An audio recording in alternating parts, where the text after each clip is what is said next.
ഈദ്ഗാഹിലെ ഇമാമിന്റെ പ്രഭാഷണം. ആഗോള മുസ്ലിങ്ങൾ ആഹ്ലാദപൂർവ്വം ചെറിയ പെരുന്നാൾ ആഘോഷിക്കുമ്പോൾ ഇസ്രായേൽ ഭീകരന്മാരുടെ കൂട്ടക്കുരുതിക്ക് വിധേയമായിക്കൊണ്ടിരിക്കുന്ന പലസ്തീനികൾക്ക് വേണ്ടി കൈകൾ ഉയർത്തി പ്രാർത്ഥിക്കാനും ലഹരി മാഫിയയെ നമ്മുടെ നാട്ടിൽ നിന്ന് തുടച്ചു നീക്കാനും വിശ്വാസികളോട് ഇരിക്കൂർ ഡൈനാമോസ് ഗ്രൗണ്ടിൽ നടന്ന സംയുക്ത ഈദ്ഗാഹിൽ നടന്ന പെരുന്നാൾ കുത്തുബയിൽ യുവ പണ്ഡിതൻ ആദിൽ നസീഫ് ഫാറൂഖി ഓർമ്മിപ്പിച്ചു.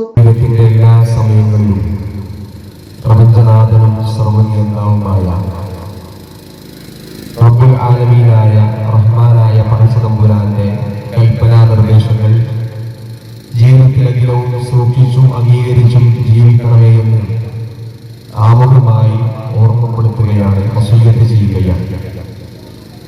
അല്ലാഹു ഇഷ്ടപ്പെടുന്ന സത്യവിശ്വാസികളിൽ അവൻ നമ്മെയെല്ലാം ഉൾപ്പെടുത്തി അനുഗ്രഹിക്കുമാറാകട്ടെ.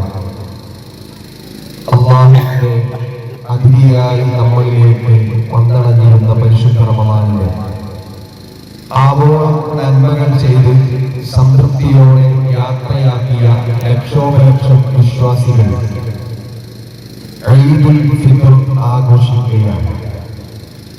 വിശ്വാസിയുടെ ഹൃദയങ്ങളിൽ നിന്നും അധരങ്ങളിൽ നിന്നും അവൻ ഉരുവിട്ടുകൊണ്ടിരിക്കുന്നത് ഒരേ മന്ത്രമാണ്, അല്ലാഹു അക്ബർ അല്ലാഹു അക്ബർ അല്ലാഹു അക്ബർ ലാ ഇലാഹ ഇല്ലല്ലാഹു അല്ലാഹു അക്ബർ അല്ലാഹു അക്ബർ വലില്ലാഹിൽ ഹംദ്.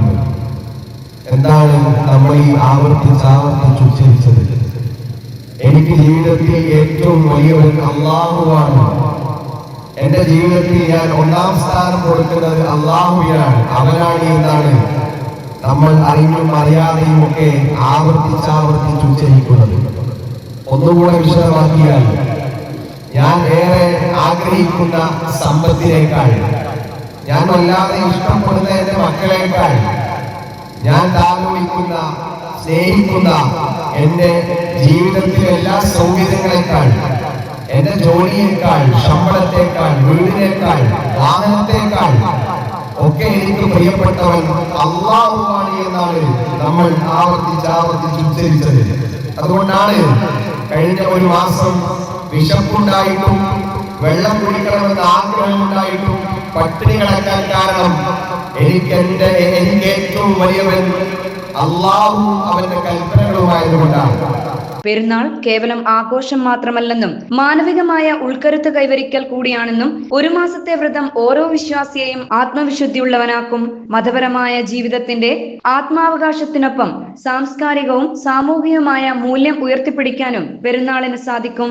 ഇന്ന് സമൂഹം അഭിമുഖീകരിക്കുന്ന തെറ്റായതും ഗൗരവമുള്ളതുമായ പ്രശ്നങ്ങൾ മറികടക്കാൻ പെരുന്നാൾ ആഘോഷം കരുത്തു പകരും എന്നും അദ്ദേഹം ഓർമ്മിപ്പിച്ചു.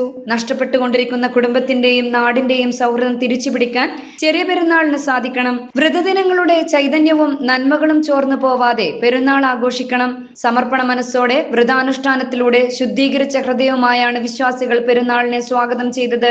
നോമ്പുകാലത്ത് ശീലിച്ച ജീവിത ചിട്ടകളും ധാർമ്മിക മൂല്യങ്ങളും വരും കാലത്തുടനീളം പുലർത്തണം. വിശപ്പിന്റെ കാഠിന്യവും ആത്മസംസ്കരണത്തിന്റെ ആനന്ദവുമെല്ലാം അറിഞ്ഞതിനും അനുഭവിച്ചതിനും ശേഷമാണ് വിശ്വാസികൾ പെരുന്നാൾ ആഘോഷിക്കുന്നത്. ഫിത്ർ സക്കാത്തിലൂടെ മറ്റു ദാനധർമ്മങ്ങളിലൂടെയും പങ്കുവെക്കലിന്റെ ആവശ്യകതയും ഈ സുദിനത്തിൽ സ്മരിക്കപ്പെടണമെന്നും ഇമാം വിശ്വാസികളെ ഓർമ്മിപ്പിച്ചു. മൊബൈലിന്റെ അമിത ഉപയോഗം വരുത്തുന്ന വിപത്തും വിശ്വാസികൾ ഗൗരവത്തിലെടുക്കണം. പ്രാർത്ഥനാനന്തരം നടന്ന ലഹരിവിരുദ്ധ പ്രതിജ്ഞയിൽ എല്ലാവരും പങ്കാളികളായി. ഈദ്ഗാഹിൽ പെരുന്നാൾ നമസ്കാരത്തിന് സ്ത്രീകളും പുരുഷന്മാരുമടക്കം നൂറുകണക്കിന് ആളുകൾ പങ്കെടുത്തു.